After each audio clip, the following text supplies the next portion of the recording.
You're listening to the Exhibitionist podcast, hosted by Nicola Reader and brought to you by inspiringexhibitors.com and Pro Extra, a wholly owned subsidiary of 12th Man Solutions Limited.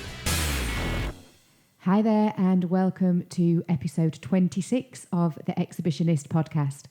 I'm your host, Nicola Reader, and this week we'll be speaking to Emily Foster, who is a dietitian and Director of Glowing Potential Nutritional Communications. And Emily will be talking to us about how you can keep fueled up and energised to give your best performance on the trade show floor. So on the last episode of the podcast, we were starting a debate about whether the events and exhibitions industry in the UK feels a little too transactional. And we asked for your feedback about whether you felt like it was too much hard sell or whether there was a really good degree of collaboration out there. And thank you for all the feedback we got. It was certainly varied.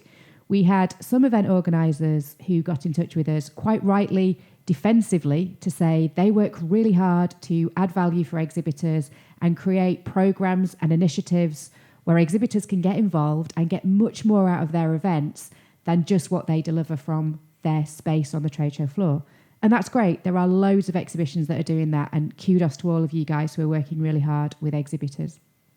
However, we did hear from a number of exhibitors as well who said it can totally depend on the show, and they would reflect those views of event organisers and say there are some that are working hard, but they also have experiences of other shows where perhaps the organisers aren't working quite as hard. It is very much a negotiation on price, and once you've paid your price, it's pretty much you're left to your own devices. You're just a number and get on with it. So it feels like to us from your feedback that, like everything in the exhibitions industry, there is no black and white yes or no answer. There are some things and some companies where it's working really well and some where it could work harder. And really it will be on a event by event basis as to what kind of service and what kind of added value and experiential you'll get from the organiser you're working with. But in a really timely written piece, I want to refer to Exhibition News. I know it's a magazine I often reference in the podcast, but they have a great feature called Great Expectations in the October issue, where they held a roundtable of interested stakeholders from the exhibitions industry to talk about how the events organisers can add more value for exhibitors and whether enough was being done. And I think the basis of this piece was really around this obsession we have for chasing numbers and whether talking to exhibitors, about how many people are going to come along to a show is the right metric to be using. And there was lots of conversation in there around how event organisers can add more value for exhibitors. For example, the use of technology and how this is a great component, but how event organisers can use it more strategically to add even more value to exhibitors. But one of the really important points for me that came out was that it actually all comes down to the exhibitor objective and being really clear about what it is that they're trying to achieve. So there's a quote in here from one of the contributors who said, if as an organiser you allow exhibitors to walk into a hall thinking that they're going to be walking away with 600 leads, they're going to fail. And worse still, they'll be operating in a negative atmosphere. And it's so common with the clients we come across when we sit down and talk to them about what's your objective for this exhibition? And they say, we just want to meet hundreds of people. Well, do you even know how many staff you need, what size of stand you need to be able to meet hundreds of people? And if you did meet those hundreds of people, how on earth do you follow up with them afterwards? So I think there's a really crucial point in there about one of the key things we feel that event organisers can really help exhibitors with is setting those realistic expectations. And as an industry in general, being less embarrassed, I think, about smaller numbers. It doesn't have to be that thousands of visitors because that's not a realistic number for any exhibitor. One of the other points I thought was really interesting that perhaps we don't really focus on as an industry is post-show marketing. So a lot of post-show marketing that's done by event organisers seems to be very focused around the visitor and the visitor experience and how that's made better for the next show. But actually, it made me think, is it ever used to help an exhibitor follow up on those objectives that they'd set? So if an exhibitor hasn't met the sorts of people they want to meet, hasn't had those key contacts coming over to their stand, but the event organisers hold data that says those people were there, how can that event organiser help extend the life of the show beyond just when the doors are open and help that exhibitor seek out the people that they want to talk to? How can it become a living brand over 12 months where it isn't just about the look of the draw or what happens on the day. It's actually about beyond that. If you didn't manage to meet the people that you wanted to at the show, but we know they were there, how can we try and facilitate some sort of connection after the show and make the event more meaningful than just the time the doors are open? And I kind of thought that's maybe somewhere that we could work a little bit harder as an industry. It might already be happening, and I would love to hear from event organisers who are more strategically using their visitor data to help support exhibitors post-show, and that the marketing isn't just about, did you have a good time? Did you find the coffee? Was it easy to get around? So if you have got a copy of Exhibition News, I would thoroughly recommend a read of Great Expectations. If you don't, I'm sure it's available online. I thought it was a great article and feels like there are definitely some things that are moving forward and helping exhibitors get a better value return, but there's still some work to go. But if you're doing great stuff, we would love to have you on the show talking about all the great things that you're doing, or if you're an exhibitor, all the great added value you've received from an event organiser you're working with. In fact, let's get you both on at the same time, talking about a case study and the brilliant work you've done together. So over to today's conversation, and as I mentioned, it is with Emily Foster, who is a dietitian. Now, you might be wondering why on earth we would invite a dietitian onto the show, and what on earth does that have to do with the exhibitions industry? Well, one of the questions we often get asked on workshops from our delegates is, what is the best way to eat at an exhibition? We're constantly talking to them about not eating on your stand and how off-putting that can be for visitors. But if there's only a couple of you and you don't get a chance for a long break, how do you fill yourself with the best sort of nutrition that you could possibly have to power up your performance? So Emily has some great hints, tips and advice, and I think the one big message coming out of this one is just stick to what you've always done. The first day of a trade show is definitely not the time to be changing your diet. So I'll hand over to Emily now and enjoy the conversation.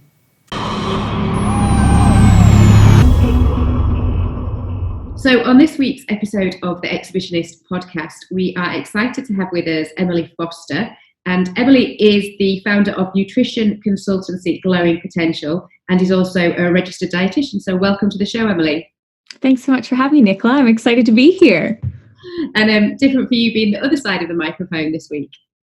Yes. I don't do my own podcast anymore, but I'm much more familiar of the interviewing side of things. So it's quite nice to be a guest. Yes. Well, hopefully a little bit more relaxed for you. So before we get into talking about what our listeners might find is quite unusual for an exhibitions podcast, do you just want to give us a bit of background about your experience and the things that you've been involved in your career? Sure. So as you mentioned, I'm a registered dietitian by training. My accent is Canadian, not that I mind being mistaken for American. I have lots of American friends.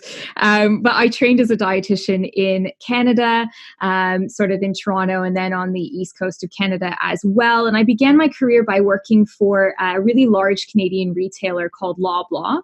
And at that time, when I was starting my career, they were hiring dietitians in store. So actually on the shop floor to work with customers as well as the staff to really improve the health and wellness of not only the customers in the store and the experience, but also the colleagues in the store that were working there. So it was a really exciting time for me. And I guess really that's where my love of kind of shows and talking to people and doing demos really started. I really enjoyed that job and got to do a lot on the marketing side of things, as well as, the general dietitian health and wellness piece. So we did lots of food demos. We did lots of sort of store health and wellness events. And so when I left that role, I met my husband. So I now live in the UK. I met my husband in Halifax, Nova Scotia. And then we moved over to just south of London together. And I began working for Piccolo, which was at the time, startup baby food brand. And I was their marketing manager. So I sort of switched roles a little bit from the more healthcare professional side to more the business marketing side. I really loved that. And then about a year after that, I started working for myself. So I started Glowing Potential Nutrition Consultancy. And so we work with food and wellness brands to help bring the science of nutrition to life. So that's a little bit about me and my company. Brilliant. And we have met you at a few exhibitions, few events that we've worked on together where you've been a panelist or a chair for us on various theatres. So The reason for inviting you on the show today, our listeners might be thinking, this is a bit unusual. Why have we got a nutritionist? This doesn't feel like it's got anything to do with exhibitions, but food plays such a huge role in how we perform and fueling our bodies, and it's a question we often get asked. So just to start off and get us into the flow with food, give us some of the basic headlines about why food is so important to how we perform as human beings. Yeah, I think as well, I'm always careful with this answer, because I think food is so much more than fuel, and that sounds a bit loaded, but basically, food is cultural, it's emotional, it's social, especially at shows. Like, we've had really great conversations over dinners after the show, and I'm sure a lot of other people can relate to sort of at trade shows, being able to make connections with other people, whether it's customers or whether it's other exhibitors, just through eating. So I think actually at shows in general, and I know that's not the question you've asked me, I'm going to move back to the original in a sec here, but I think it's worth saying that, it plays another part at shows other than just the nutrition aspect. But of course, food fuels our bodies as well. And so important to try and have balance there. One of the concepts that I wanted to kind of bring up today was there's a saying that says, don't try anything new on race day. So I think there's an element of like trying to have a healthy lifestyle and then bringing that to shows, not trying to sort of, kickstart something when you're really busy and stressed out. So, but in terms of the major headline, I always tell people food is more than just fuel for our bodies. It's also for our minds. And if you like, a little bit of the woo for our spirits as well. So, if you can make sure that you eat well during shows, it's definitely going to help your performance. I love your reality there about, kind of food being emotional and social and all those things, because we do kind of just think of it as this fuel for getting us through the day. And actually, as you say, it is a really social experience at trade shows as well. So thinking about being on your best at a trade show, working on those exhibition stands are really long, really tiring days. And we hear a lot of people say, well, the best thing you can do is just fuel up on a massive breakfast, like fill your plate at the breakfast buffet, go for a bit of everything, have loads of carbs. That'll keep you going all day long. Is that a good recipe for success for those long days? I think, like I said, it depends on, I really like that phrase. And this is more sort of when I've done a little bit of work with sports nutrition earlier on in my career, but it's that idea, and like involved in sports myself, the idea that you don't try anything new on race day. And so why I keep saying that is because if you are used to having a big breakfast every day, by all means, go for it. Have a big breakfast. If you are not, don't have a big breakfast. I think if you, it's that idea of trying to have sort of trying to keep those healthy lifestyle elements that you have around the trade shows and bringing some of those things into the trade shows. So if you, like I said, if you have a big breakfast on a day-to-day basis, go on, have a big breakfast. But if you don't feel like you need to join in on that, but again, it might be you're down there for the social aspect, and maybe just to go down and have breakfast when you haven't had it before actually is a good thing to do. I'll talk about in a little bit, because I know you wanted to ask me about snacks and ideas around that for trade shows. So maybe I can bring some of that back to breakfast. But so in terms of the big cooked breakfast, if you do it all the time, go for it. Things like if you're nervous, so if you are speaking at an event, or if you are, even if it's your first or second trade show, you're just nervous, you're going to meet some buyers that you haven't met before, and you have a lot of fat at breakfast, that can sit quite uncomfortably on your stomach. Or if you have something actually at the other end of the spectrum where it's quite high fiber, and your stomach, you get a lot of nervous energy, your stomach's maybe a bit, that can start to move things through a bit quicker. And that's not an ideal scenario either. Not pleasant things to talk about, but things to think about. So I would say stick with the same plan you have coming into the trade shows. And maybe you want to be there at breakfast time from a social perspective. But if you don't normally have that as your routine, maybe just stick with what you know. And I know it's not a super sexy answer, but that is really kind of the advice I would give people. Do you know, it makes so much sense, because when we're working, we're very lucky our office is in our back garden, and we'll kind of just have a bowl of cereal at home, and then we know we're going to be sitting in the office all day, so we kind of think we don't need a huge breakfast, we just have a bowl of cereal, that's fine. Gets us through to lunchtime, absolutely no problems. But then we think, at show day, we should really have more than that. And on the days that we have more, it gets to kind of 10:30 and you're starving again. And you think, well, when I'm sitting home in my office, that little bowl of cereal, it just gets me through. But that big breakfast didn't. So it makes sense, really, I think, what you're saying. So.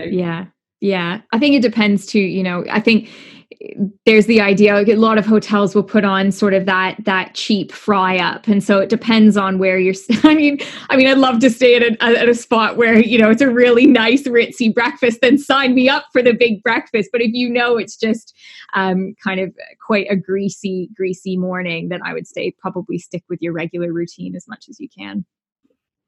So you mentioned there about snacks, and one thing we always say to exhibitors is just try not to eat on your stand as much as possible. It's so off-putting for visitors. They don't want to approach you. They don't want to get sprayed with your lunch. So wherever you can, stay away from eating on your stand. The reality for small businesses is that they might be there on their own and they don't really have a choice. It's either don't eat all day or try and have something that's a little bit more inconspicuous but is packed with energy. So what would your tips be on those really easy to eat quick snacks?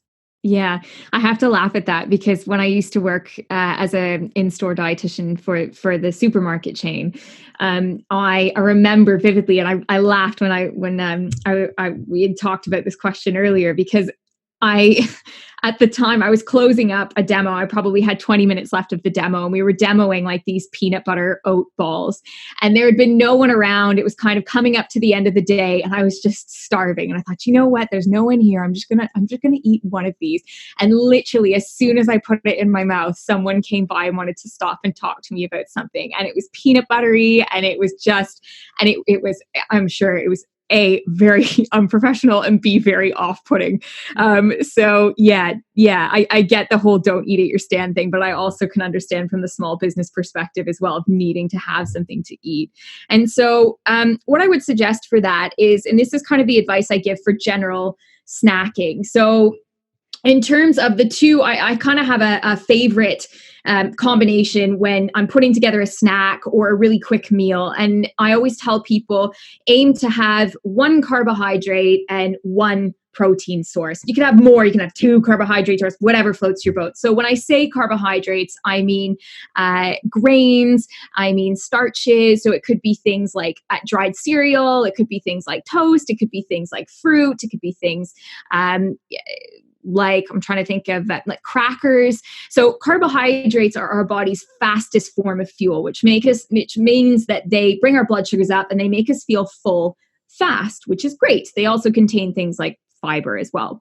Protein helps us stay a little bit fuller for longer. So when you put those two together, you have the carbohydrates that make you feel full quickly, and you have the protein that will help bring you along and help you stay full a bit longer. So when I give the suggestion as to what to make for a snack, I always say, regardless of what it is, if you can have those two things put together, that's kind of the best value for money, the biggest bang for your buck, if you will. Trade shows, obviously, you don't have a fridge there. And even if you do, it's probably for a display. So you shouldn't be putting anything in there from a food safety perspective.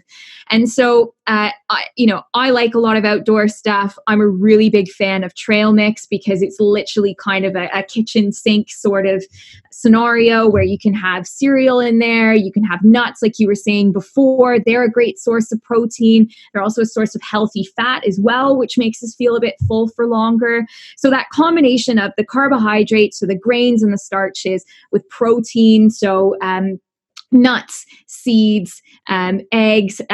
For trade shows, again, I was giving the option of like the peanut butter balls, but those obviously with like peanut butter that can get quite stuck in your mouth. So actually the nuts or the seeds might be a better option there. So my favorite is sort of the trail mix angle or the cereal bar angle.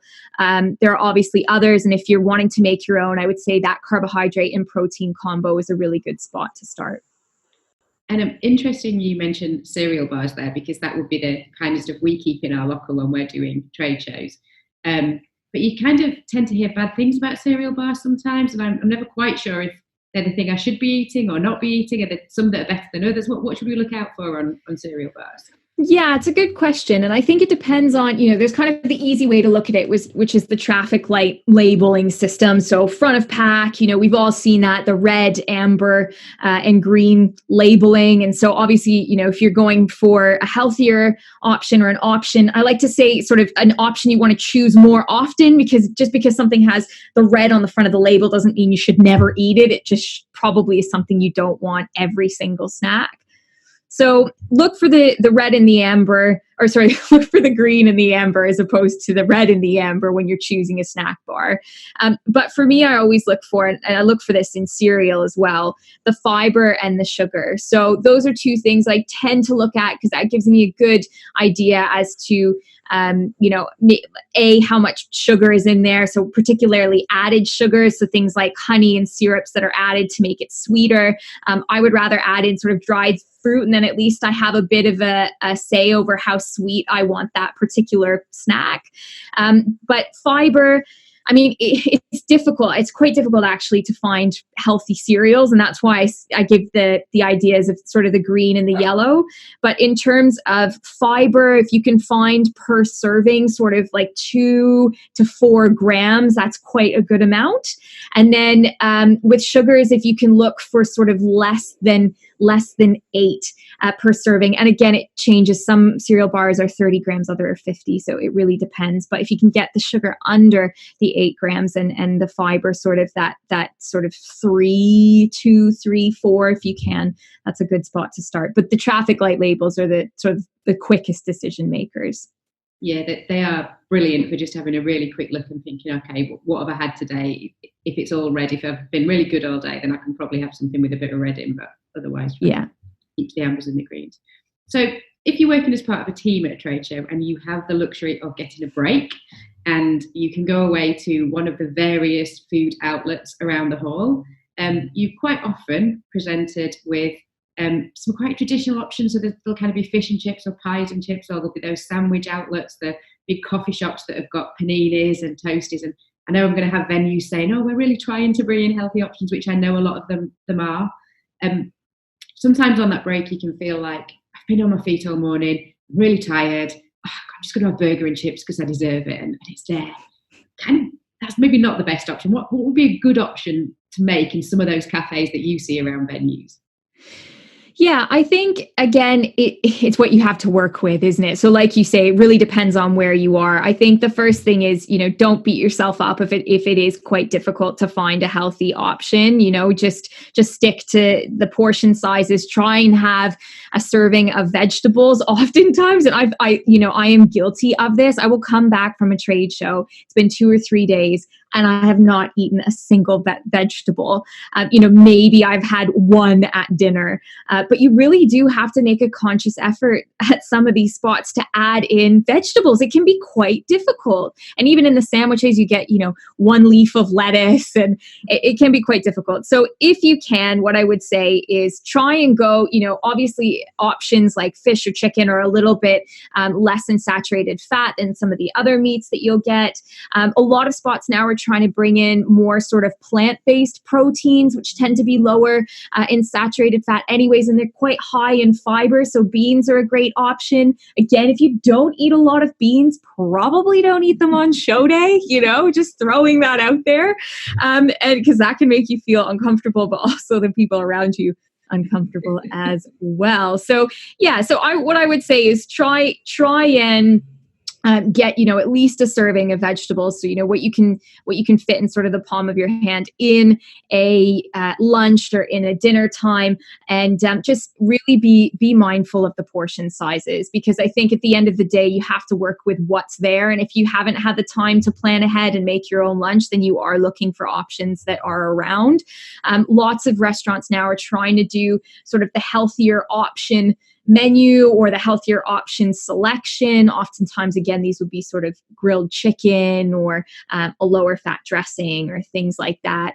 But what I will say is if the menu does have calories on it, which a lot are bringing in, lower calories does not necessarily make the healthier choice, because you might be hungry in an hour. So just because, it's 200 calories, if you're going another 4 to 5 hours without anything to eat, you're looking for that balance again of the carbohydrates and the protein, and trying to get some veg in there. So don't just look for the lower calorie option, because I know a lot of sort of fast food spots now are rolling that out.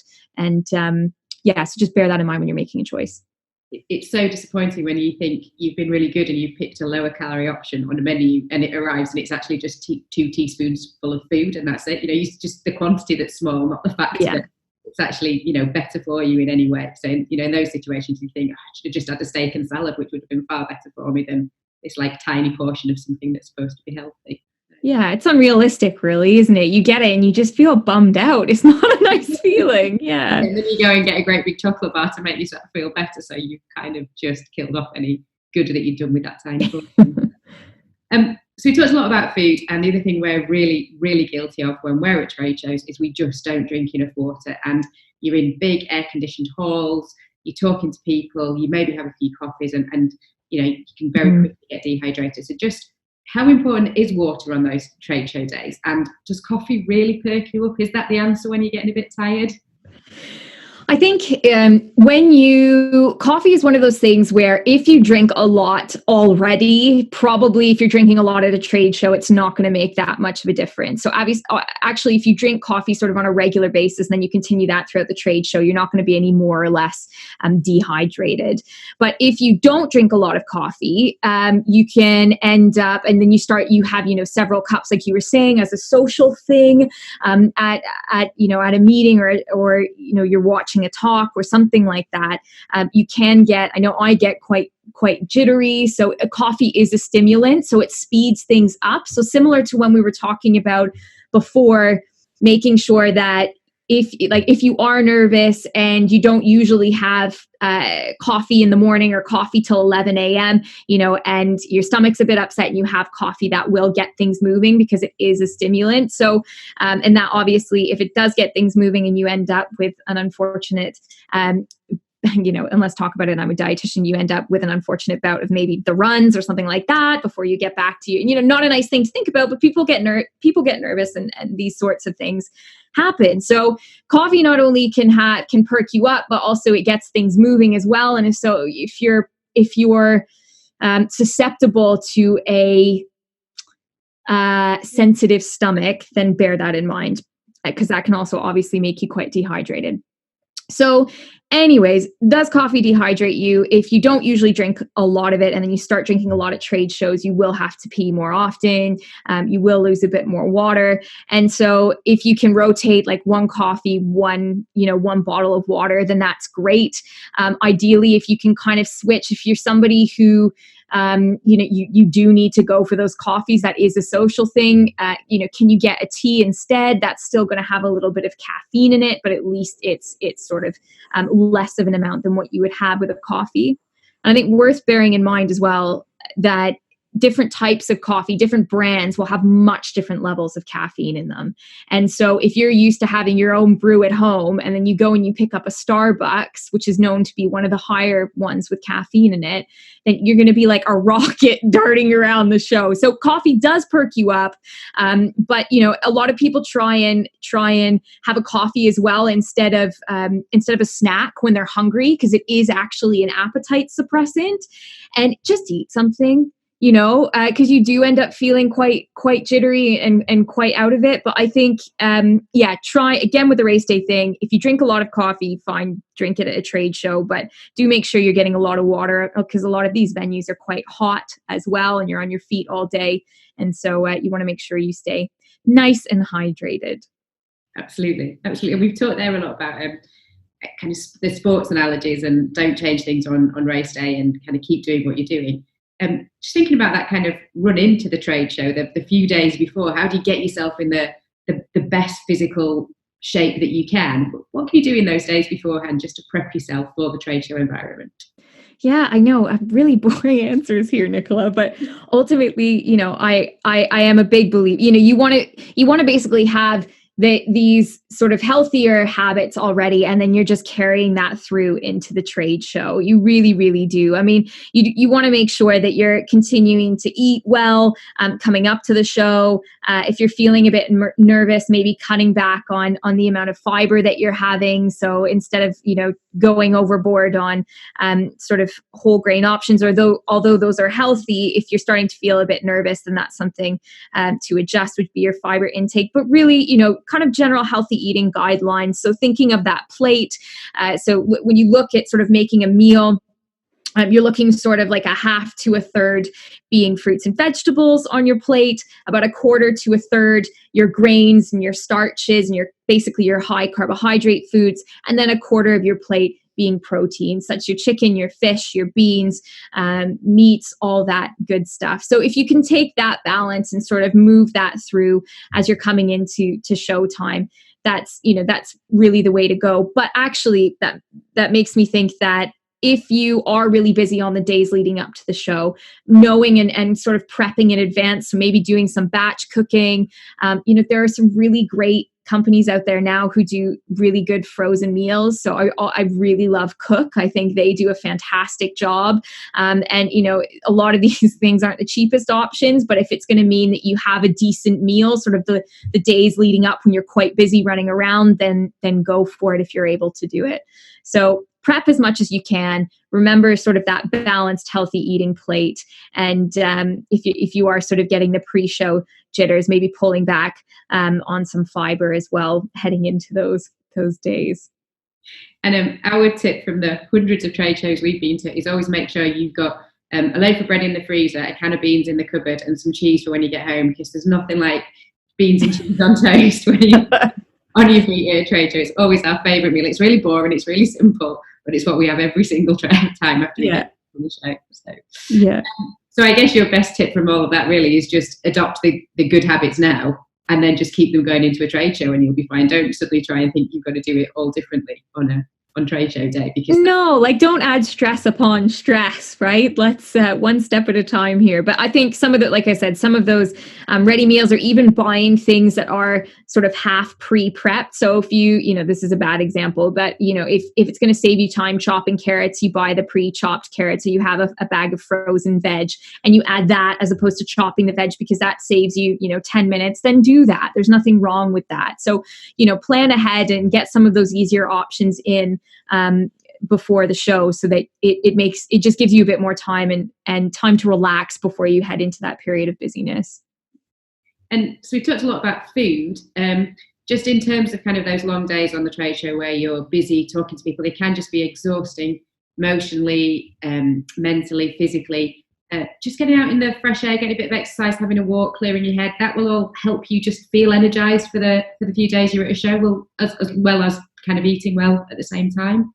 Yeah, definitely. And I think there's that notion, and I can't remember the name of the initiative now, but basically 10 minutes a day counts, or 10 minutes or more counts for activity. So even if it's just going for a walk around to clear your head, giving your legs a 10-minute stretch, especially if you're sitting behind the booths. I know a lot of people will have sort of those desks with the chairs behind it, and maybe they end up standing anyways throughout the run of the show. You get tired standing all day, but if you can, have a walk around the show, if you do happen to be one at the booths where you're quite sedentary, then yeah, if you can go for sort of a 10-minute walk or a 10-minute head clearing space, that can definitely help. Absolutely. And so just thinking about the very end of the show, and I think right at the start of this podcast, you were talking about balance and food being social and emotional. And if you've had a really long week, you've delivered a really good show, you're really pleased with it, you deserve a reward at the end of the week, and it's okay. Don't beat yourself up if you want a bar of chocolate or a glass of wine at the end of the week. Yeah, absolutely. Everything in moderation, including moderation. And that's the thing about nutrition, is that if you read something that says, don't eat this, or, this is the cure for all of your problems, or eat this food, it's super, it has every nutrient in it, it's just too good to be true. And, you need that variety. And there's absolutely nothing wrong with having a dessert, even if when you're at the trade show, right? Like, you don't have to hold out until the end of the show to have something. If you want to, by all means, go for it. But, we want to try and have those balanced meal options throughout the run of the day. And then if you feel like a treat at some point within that, absolutely go for it. So there's nothing wrong with that. Ideally, the snacks and the meals that we make more often, we want to have sort of more of the balance with the fruit and the veg and the whole grains and the fiber and the protein. But there's definitely a place for dessert and sweets and generally just enjoying yourself. Absolutely. You've worked hard enough. So yes. The final thing I just wanted to touch on is just moving away from food for a second. But as I mentioned earlier on, we've worked with you when you've put panels together and you've hosted sessions. So just thinking for some of our listeners who do want to get involved in some of those live sessions on theatres at shows across all industries, when you're putting panels together, when you're looking for speakers, what is it that you're looking for? What do you want in a great presenter? Yeah, I think it's different, isn't it? Who you look for as a speaker versus who you look for as a panelist. And I think they are quite different. And I think the difference is, and I, being somebody who really likes being in both of those roles, I like hosting the panel, I like being on the panel, and I like speaking. Who would have thought after our interview today? But I think I really look for somebody who, from the panelist point of view, I look for people who are really passionate about the subject they're talking about, and maybe who aren't really afraid of conflict either, because it's really boring when you go and you listen to a panel where everybody just nods their head and has the same opinion. So for me, I really try and have it, and maybe that doesn't mean that they're an argumentative person, but it means that actually they're not going to shy away from a discussion if somebody on the panel has a different opinion to them. So for me, that's really important. And also being able to articulate yourself as well. It's great if you've got all this knowledge in your head, but if you're not able to kind of explain that well to the audience, then maybe panels aren't for you, or maybe you need to give some practice sort of spelling things out. But ultimately, that's what I look for. So passion, good speaking skills, and not afraid to have a difference of opinion with somebody else on the panel. That's what I look for. That difference of opinion thing's really important. I know when kind of we were writing the book and we were getting involved in kind of expressing our opinions about exhibitions a bit more, and you really worry about what if somebody doesn't agree with me, but you're not the whole story. This is just your take, my take on what's happening in the industry. This is just one voice. This is what I think, and you don't have to agree with it. It's great that we've got different opinions, but have an opinion and be able to stand by it. But don't think that it doesn't have to be the only opinion on the industry. It's just part of a bigger conversation. So, Definitely. Well, it's been absolutely brilliant speaking with you today. I am sure people have got so much out of that they didn't know before. My 2 top tips that I have definitely picked out the show today are don't change for race day. I love that analogy. So kind of don't add stress on stress, and don't do something so completely different it's going to make you poorly. And if you don't usually eat beans, then don't eat a load of beans on show. So that'll be the 2 things I'm taking away from that. So there you go. I love beans, but it is one of those things people either love them or they hate them, don't they? But yeah, great. Oh, well, thank you so much for having me. It's been an absolute pleasure. It's been fantastic. Thank you, Emily. And if anybody wants to get in touch, we can share details of how to contact you. But what's your Twitter handle if people want to follow you? Sure. So it's at Glow Potential. And we also have we've just launched it, but it might be of interest to your listeners, especially if they are at trade shows and they're talking to potential buyers or they're talking to customers, especially from the food perspective. So we have a food brand nutrition crash course, and that's an online course that we teach. And we've just launched that. So that can be found at glowingpotential.com. And so if you have any questions, please feel free to share my details. I'm sure you will do, but our contact information is at glowingpotential.com as well. Fantastic. And that sounds like such a great course for anybody who's got a great idea in food and drink, but needs to understand the nutrition angles now to sell it into buyers and to customers to really help them with that. So if anybody does want Emily's details, please get in touch. And thank you so much for being on the show today. Thank you, Nicola. So thank you very much to Emily there for that conversation. We hope you found it useful. And although there were a couple of points that may have been repeated, I hope the message loud and clear was just stick to what you've always done on the trade show floor. It's definitely not the time to be trying something new.